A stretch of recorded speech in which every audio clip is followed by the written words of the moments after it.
Hello and welcome to the Business of the Business podcast. I am your co-host, JP John Poz, with the two-man power trip. Of course, joining me, the financial wrestling genius himself, Mr. TrumpMania, Mr. Lavie Margolin. Lavie, how you doing today, sir? Hey, John, I'm doing well. And I just wanted to say that unlike those other podcasters, we're not doing a best of holiday special. We're not taking time off. We're doing the work and doing what needs to be done to bring you, our listeners, the news. That's right. A little business of the business discussion, of course, as we always talk about the hot news in the business all around this great land. But let's focus in on New York City. What's going on in New York? All these wrestling shows, and maybe even the Hammerstein. Yeah, John, they got me right for weeks. I'm like, I don't know if I'm gonna make it to any of these wrestling shows. And then first, I was like, the Garden Holiday Show. Always have a good time. Bring my son to that. And then Game Changer. I was like, well, some talk, something going on with AEW. Maybe it'll translate over to GCW. Could be something interesting there. So then I bought that. And then finally, I was like, what do they got still for that triple run in the Hammerstein for Ring of Honor and AEW, especially Saturday night seems to work out best for my schedule. And I got a ticket, third row, about $100, so not bad. So three shows coming up at least, I guess. Can say for sure if there'll be more on the horizon, but in about a month's time. How about for you, John? I am going to the MSG holiday show. I don't know about any other shows though, but I will be I will be attending the WWE MSG holiday show. So I got that going. I think they're at about 10,000 tickets sold so far, less than last year, but they didn't open it up as much as they opened it up last year. Obviously, the return of Punk is, and they didn't have two shows on the same day like last year too. So Cody was on this show in New York City. Now he's on the Jacksonville show. So they're splitting up the rosters for the holiday shows too. Yeah, it'll be interesting to see with the holiday shows. They definitely look down as compared to years past. New York looks like it's certainly doing better than others, especially Yep. like the Florida run. Um, the final number should be interesting there. I'm getting every day on Facebook ads for it, so it might be when I searched it once or something that they Yes. don't know Yes. if I bought the ticket yet. Yeah, and I was disappointed. Of course, when you split a crew, somebody's going to be disappointed somewhere. I was disappointed about Cody Rhodes, but I'm wondering, are they going to pull him from the show now to do this injury angle? Yeah, true. I wonder if that'll happen. I hope not for the fans down there in Jacksonville because he's like front and center on the advertising for it. But I know Punker, right? Punker will be a part of the MSG show at least, so we get Punk. Yeah, and depending on when we record next week to be determined, we could each reflect on bringing our sons for the first time. My son isn't a big wrestling fan. Not he's not anti it. He just hasn't watched. Although when I had Saturday night's main event on last week, he was watching curiously for the first half an hour, and then he fell asleep as planned. He was sort of watching from a couch bed. How about your Nice. son? So he was in the room with me, kind of watching it, playing with his toys, playing with his video games, like not really paying attention. But it was on pretty much almost until he had to go to bed, but pretty much on the whole time. And he was kind of into it, kind of. I don't know. He's not a huge fan, but he knows who some of the guys are. He's just, I don't know. He's not as into it as I was at that age. That's for sure. This will be obviously his first show as well. Yeah, I'm hoping to like recreate because my first show was I think it was either December or January. I think it was January. Um, 91 Hogan against Earthquake. Somebody can look it up and correct me, but and there's like a picture of me, of course, from the blue seats, excited to be at a wrestling show. So I want to recreate that with him. Yes, good call. Yes, I remember going in 1990, the summer of 1990, to the Brendan Byrne Arena in East Rutherford, New Jersey. The first match out was Iron Mike Sharp and Hercules. The main event, Warrior versus Rude for the title. So Nice. I loved Warrior and Recruit matches. I thought like they were much underrated. yes, It like Warrior, obviously he's had his moments, but in some of those like big matches against Rude, right at SummerSlam, obviously the Hogan match, the Savage match at WrestleMania, people always knock him, but he's had some like big time matches, and it takes two to tango. It's funny. I remember that Warrior DVD, the Self Destruction. They're ripping him and stuff. Jericho said he's one of the best big match wrestlers he's ever seen. I said, "Wow, Jericho nailed it. Look at that, Jericho. You know, being honest and truthful, not bashing the guy. He was being very complimentary. I agree with him." Yeah, really, really smart. And maybe, at that time he wasn't sure if he would have the opportunity to wrestle him. So sort of like when you put something contrarian out. And before we get to the news, I just wanted to share that I bought the second edition. I had bought the first one, sitting ringside with Dave Penzer and Guy Evans. Now, I haven't read it yet, except I skipped ahead to some of the notes in the back. And in the back is the XWF business plan. It looks like it was a version that was, not the final draft, because it has things like Jimmy Hart, ... It's sort of referencing who was running it. But it's stunning in terms of the ambitiousness of it, how much money they would be making year to year, how many people that they would be drawing. So I don't know if this business plan exists for free, on the internet, a place that people could download it or whatever it may be. It's not the best quality in the book. It's like, I think from a fax Penzer had that he saved, and then it was formatted to the book. But price, it's a little bit expensive, the book, $30. But I would still say if you're that passionate about pro wrestling and you can't get the business plan anywhere else, that already made it worthwhile. But I really enjoyed the first edition, so got the second one. It does look good. And obviously, at the end of WCW, he talks about Roddy Piper, where he actually ran a bunch of tours for Piper's book tour. Really good stuff involved in that book. But changing gears here, let's go to the news, because I'm wondering about TNA. What is going on with TNA? Seems like always full of TNA news on the show. Yeah, and I didn't even have the chance yet to write my article celebrating their success and their revival in 2024, and it's already turning a little bit negative. I mean, nothing bad has happened yet, but the sentiment, especially on the internet. So first of all, beware if you ever mix up any months or dates of TNA wrestling shows.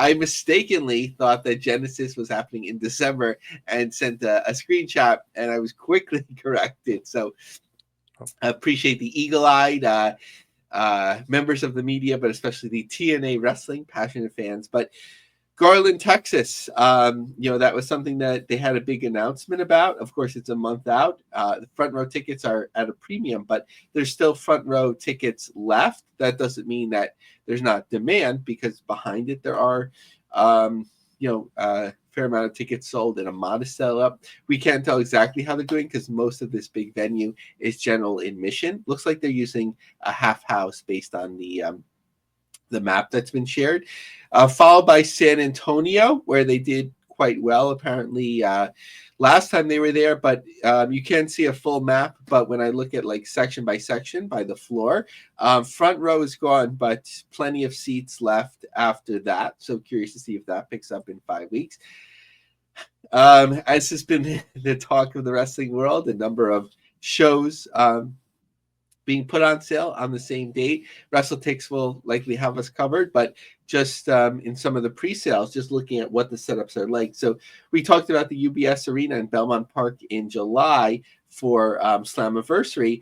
Initially, they're going for a setup of 4,347 tickets. That'll be interesting to see how many that they moved. They will be in LA April 27th at the Gallon Center.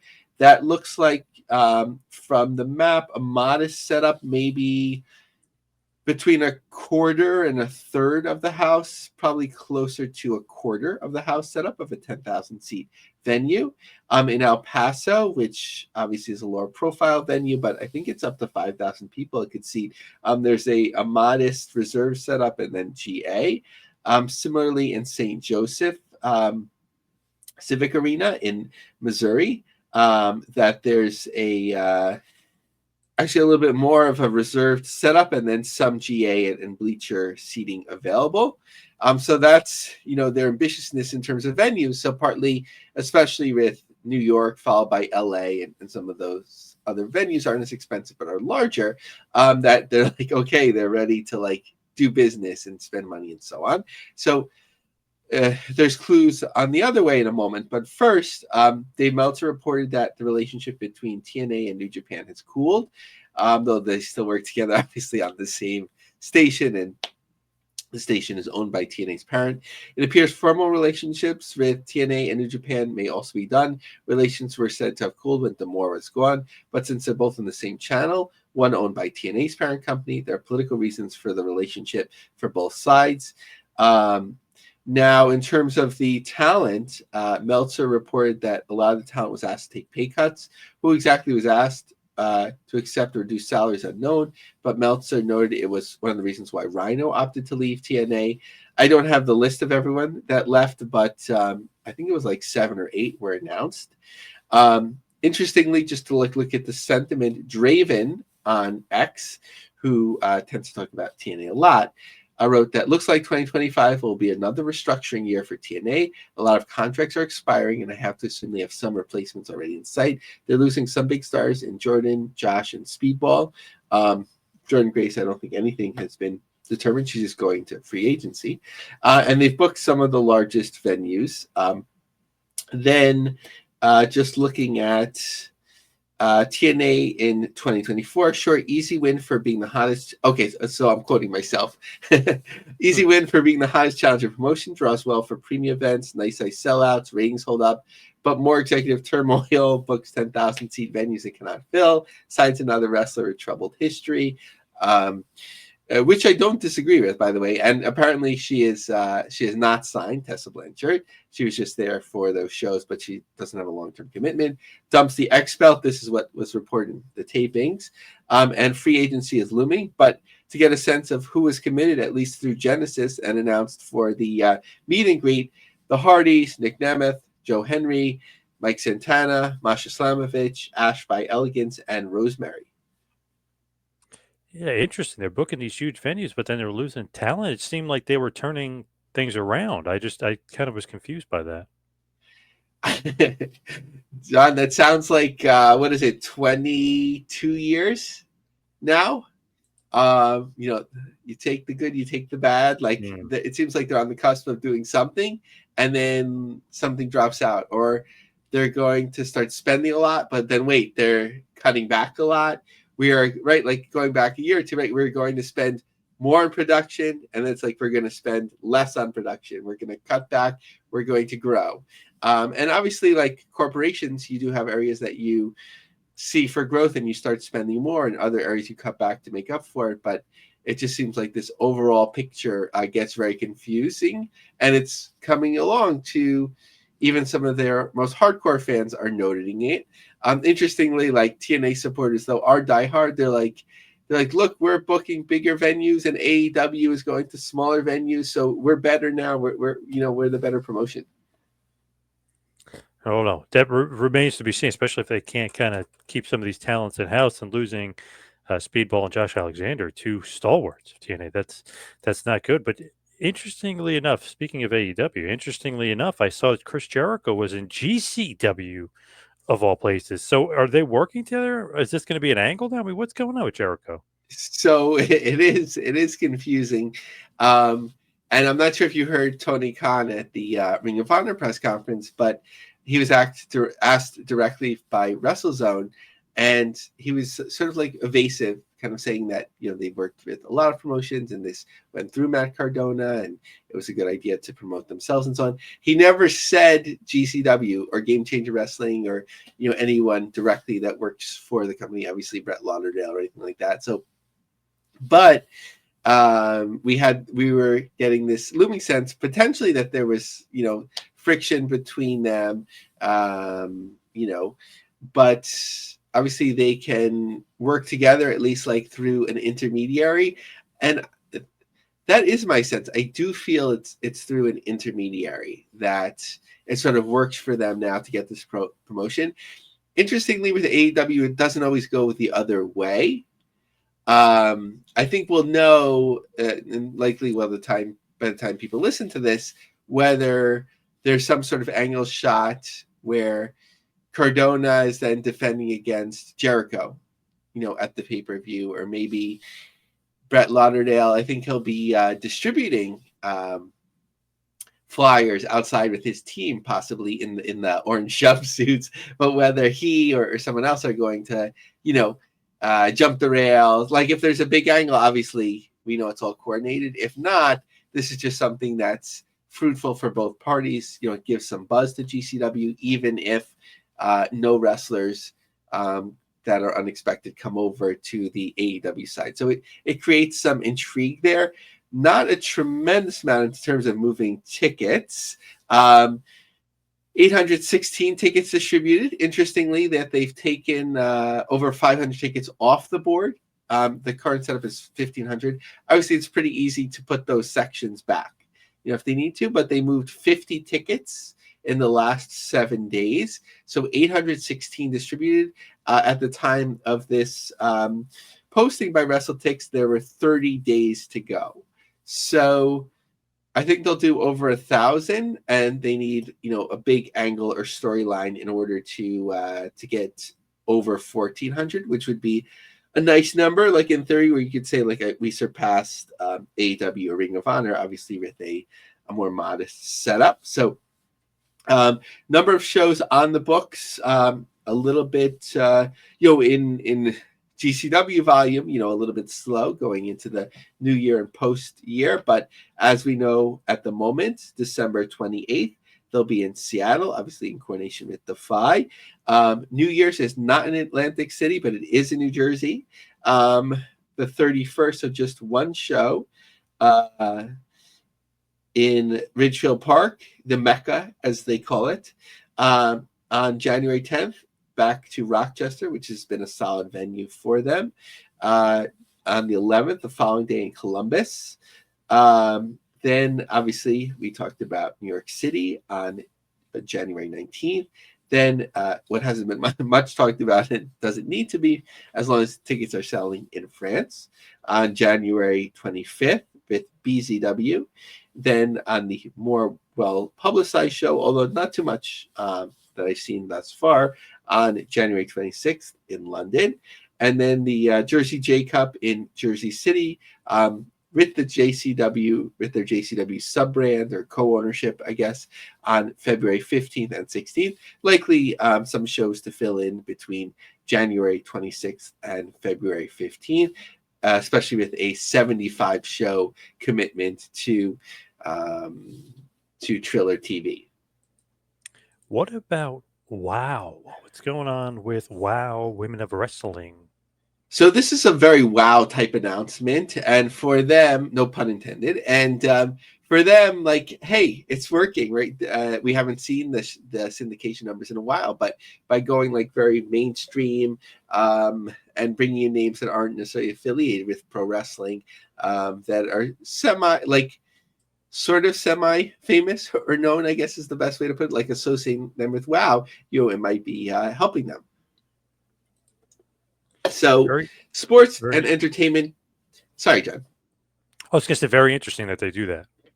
So sports and entertainment television host Sibley Scholes, Access Hollywood, E! Entertainment, Las Vegas Raiders in-game host, will join WOW as a new field reporter starting the weekend of January 18th. Scholes will join Dave McClain and Nigel Zane as a backstage and field reporter, fresh off her celebrity ringside interviews during the record-breaking Mike Tyson versus Jake Paul fight. Sibley comes to WOW to interview the women warriors of the ring and provide fans the scoops behind each event's feuds and rivalries and so on. So, I know, obviously, we know a ton of people watch Tyson versus Paul. I did not see it, so I'm not sure if how memorable she would be from that. She's associated with the Raiders, so that's a nice thing. Maybe that'll stand out in the Raiders market as well. But it certainly doesn't hurt things, and it's very WOW pop-ish to have somebody that's from Entertainment Tonight. So sounds all good. Interesting. Her name on Instagram is Sib Vicious. So I don't know if she's a wrestling fan or not, but she might be. I'd love for her to start out her interview just ranting at the camera like Sid Vicious, but I don't think that would happen. What about NWA? What's the latest with NWA and your boy Kerry Morton? Yeah, Kerry Morton. I think one of the keys to the current NWA, not only on screen, but behind the scenes, he is the NWA's head of marketing. And he posted on LinkedIn. With 2025 approaching, I'm beyond excited as head of marketing for the NWA. The growth we saw in 2024 has been incredible, and it truly makes all the hard work worth it, knowing we're putting smiles on fans' faces. We've got some exciting news coming up to share with our TV program following NWA Power on X. I don't know what that meant, following NWA Power. Stay tuned, there's so much more to come. Like, was it about NWA Power or something? Following that, Merry Christmas and thank you for your support. See you John 11th in Fort Worth, Texas. So good marketing there. Smartly, like Dothan Civic Center, although it drew less than it has the previous Hard Times when they ran there in December. They'll be back for Hard Times 5 on March 22nd, and that word came out the day of their last show. So I don't know if there was the opportunity to buy tickets at that show, but at least they can market to that group. Their next premiere event in Fort Worth, Texas, NWA Shockwave, January 11th. Not too many tickets moved. Looks like the front row and most of the second row is gone, but fair amount of tickets after that. Well, as far as Heels Have Eyes is concerned, what is the latest on that promotion? So not so much the news about what they're doing, but interesting, like in terms of who's reporting it and what's being reported. So obviously hip hop connections. So The Source, which used to be like the premier magazine for that field. I don't know if they're still like have the same residents like online. I don't follow that field since PN News stopped rapping, but that's a joke. They didn't. They did announce it as being sold out. So in my like comic book guy sort of voice or whatever, like actually the tickets were still available after bell time had started online. So not saying it's inaccurate, but that's just what I saw. So maybe people bought more tickets later, but I don't think it was a sellout, or maybe it was close enough that they're like, yeah, it's a sellout. But just wanted to note that. So, and what did The Source say about it? So briefly, Fourth Rope celebrated the end of its first year with Heels Have Eyes 4 still praying, captivating a sold-out crowd at Center Stage in Atlanta. Under the leadership of Westside Gunn and Smoke DCA, the event seamlessly merged wrestling and hip-hop, delivering an unforgettable night of entertainment. The show featured live performances from Onyx and Big Crit. Somebody correct me how badly I'm messing these up. Adding an extra layer of energy to the electric atmosphere, wrestling fans witnessed history as the Hardy Boys claimed the Fourth Rope chip, solidifying the promotion's growing reputation for high-caliber matches. Atlanta was electric, and I am grateful for us for having so much love shown and so excited to show the world what Fourth Rope plans to do next. It only goes up from here, and last night was a reflection of our love for wrestling. We are so grateful for everyone came out last night. So certainly they could build buzz, announcing a show about 8 days in advance or about, and then having tickets, non-sale to like just a few days before. They drew better than Game Changer Wrestling, who had just been in the venue, and they probably matched or just thereabouts TNA Wrestling. So there's certainly a buzz there. There's curiosity. Interesting to see how this promotion continues to grow. And if they do grow much more, will they still work as closely hand in hand with TNA as obviously they're doing, bookending it with the TNA's booking at the venue and utilizing a number of their talents. How about New Japan Pro Wrestling? How are they doing? Are they able to sell some tickets out there in the Valley or not? So San Jose, 944 distributed as being reported by WrestleTix for January 11th. Okay, so that date is coming up. It felt like further, away than it is, but interesting to see if that will pick up. I'm not sure if they've been promoting specific matches. Now, a little one that needs some more sussing out here, just going back to the Walter Pyramid in Long Beach on December 15th.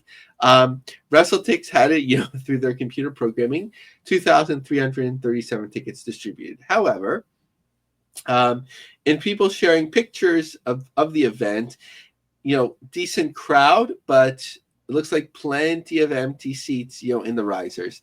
Eric Denton, who's X name is Jabroni Ramon. So we got tickets about 40 minutes before the show and got floor seats. Everything that was empty was sold on the Long Beach ticket website.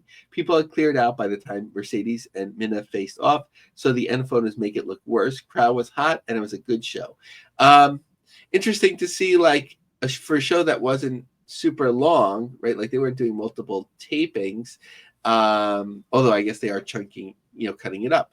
But that people didn't stay, but also, like, I guess it wasn't noticeable enough for WrestleTix to pick it up that they took a whole section off, but probably my speculation would be that they took rows by rows off. So that made the count seem like they did better.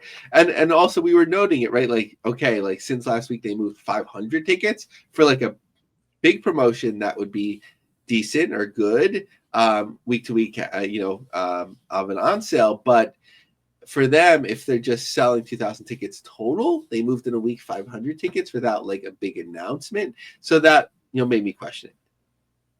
Pretty funny. When you look on Facebook and somebody posts a picture and they said commentary, so it's like the AR commentary underneath the picture. So I was looking up New Japan. I wanted to see the results of that show, and it says the AI conclusion was that everybody said Mina Shirkara is a great dancer, but Mercedes Moné is terrible. Like, it was just like a funny thing. I was like, what? That's what they're like. You don't want to read all the comments, but AI puts it into a consensual thing. That was most of the comments about the New Japan was they're dancing at the end. I was like, what the hell? But apparently Mina is a better dancer than Mercedes Moné, apparently, according to AI. Yeah, the AI thing, I've been digging it. I'm not saying how accurate it is, but like I do look at things that like a lot of people commented on just to see like what the summary is, and then read a few Yes. comments to see if it's Yes. accurate. It's interesting, if nothing else. Yeah, I just like what that's what they're commenting. Like, can we get some results here of the show? I mean, what are you people doing? Talking about the dancing. I want to know if Zack Sabre Jr. won or not. I mean, come on. But as far as some cable TV distribution opportunities, are there any? What are they? And maybe is cable TV still dying off? So Hollywood Reporter had an interesting article which they called "Why Every Cable Network is a Sports Channel Now." So that you really it does have that sense, like from USA to TNT, TBS, Vice, and so on, like where there's this emphasis on sports to retain customers, viewers, and also like potentially depending on what sports you're using, like to save money. So does this mean that there's more opportunity for wrestling? Right, that's a question. We always hear about people talking to networks, and then interestingly, it always comes down to like a network that they would never appear on, right? Like Freddie Prinze Jr. was like, "Yeah, I was talking to TBS, but like, what would they, what would they do with him?" Right. And if they did, it would be like far removed from like the wrestling programming, right? Like it would be like a docu-series about his efforts to do wrestling, like Billy Corgan's thing, because it's just interesting. But to me, I think Vice, who I think they still do air, certainly has been open to airing pro wrestling. Right, they did like the repeats of WoW before, MLW a little bit with that whole story, but like Vice would make sense for pro wrestling. The Spanish language stations, of course, there's AAA airing on one of them now, but it always seems like it would make sense, but it doesn't happen too often. But I guess there's opportunity, but like what are like, you already have like AEW doing like kind of horrible ratings. So what would you do with like TNA? Maybe like CBS Sports Network would take TNA too, but like that one isn't rated by Nielsen. So there probably are opportunities, not so many big ones. Actually, John, that like for me, I feel like I'm like that like meme where like somebody stands up and like you're wrong. Like I felt the Saturday night's main event rating was like abysmal at 1.5 million, and depending on how like Peacock is counting it, right? Like if it's just people logging in, that's not really like a rating. So like you can't really like add 700,000 to that, but it's a little bit lower than some of their lowest rated like Saturday night NBC primetime ratings. So it's not like record-breaking low, but like other things when they have sports can like double that or more depending on its profile. And we often know like the first time that they do something, it gets more attention. So what are they going to do in San Antonio? Like 800,000 on network prime time? It's interesting. Obviously, ratings are a lot different. So that rating would be what Raw or what SmackDown gets on USA if they do it that way. Saturday night might be a little different. I know the Heisman did, I think, 2.3 or 2.2 million viewers. So it's interesting how to do it. But I know I watch it on Peacock. I have a couple friends who don't have cable either. They watch it on Peacock. So there's got to be some sort of number where you have to add it on with Peacock.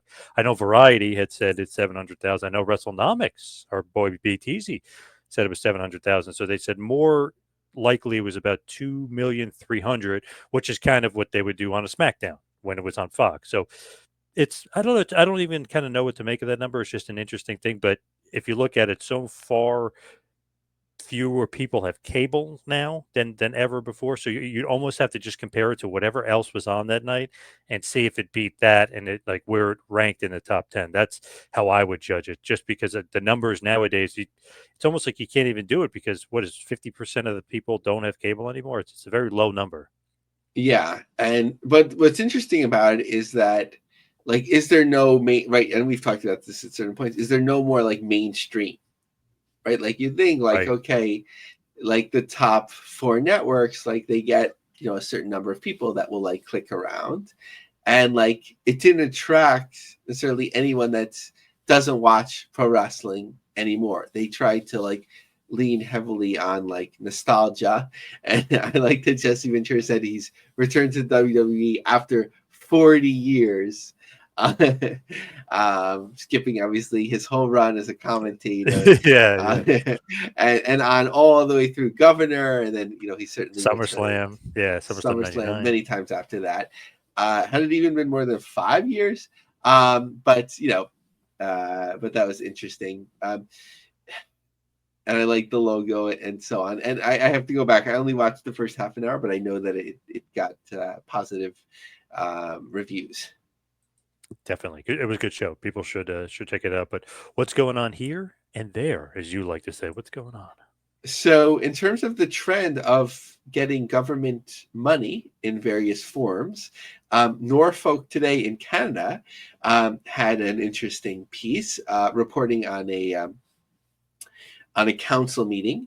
One event that passed relatively little opposition was an initiative in Port Dover put forth by Councillor Adam Very. The event, WrestleFest, will receive $20,000 in funding. It's collaboration between the Port Dover Board of Trade and Norfolk County Championship Wrestling, NCCW. Council will need to reconfirm these funding allocations next week before any money is distributed. So what is WrestleFest? It'll take place fall 2025. Port Dover Board will collaborate with NCCW to host the Norfolk County WrestleFest at Port Dover Community Center in fall 2025.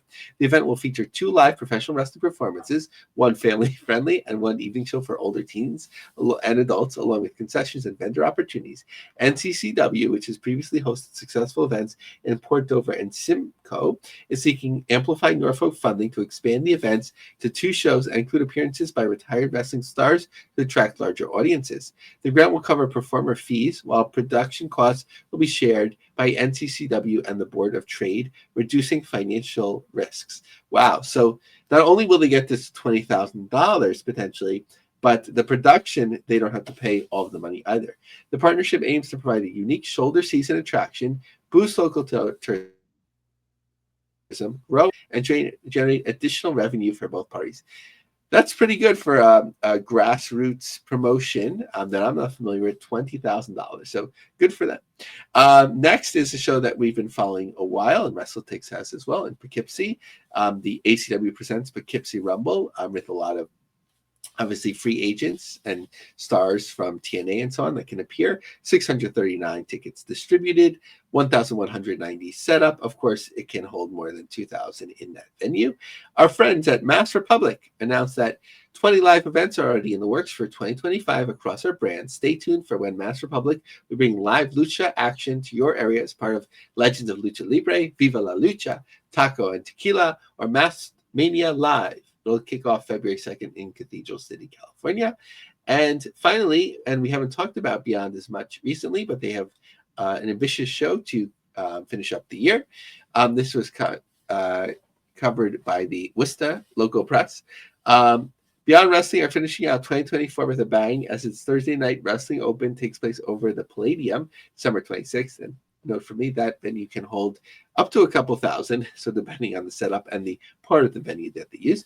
Pro wrestlers from up and down the East Coast will converge on the White Eagle on Green Street every week, but the event's last edition of the year will be bigger and badder and draw enough of a crowd that it requires a larger venue.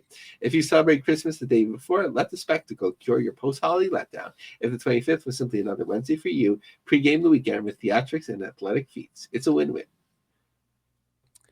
Good stuff. Lavie, obviously, we will be headed to Madison Square Garden, and you will also be headed to the Hammerstein Ballroom for some wrestling. So good stuff there as we head towards the plugs. Let's head towards the finish. You can follow me on Twitter and Instagram at 2Man Power Trip Lavie. Where can everybody find and follow you? Check out my long-form articles on lioncubjobsearch.com. Follow me on X at Lavie Marg, LAVIE and join our unique LinkedIn group, The Business of the Business. All right, Lavie, everybody out there, happy holidays, Merry Christmas, Happy New Year, Happy Hanukkah, and all of that good stuff. Thank you, everybody, for listening. See you right back here next time for The Business of the Business. We'll see you next week, folks.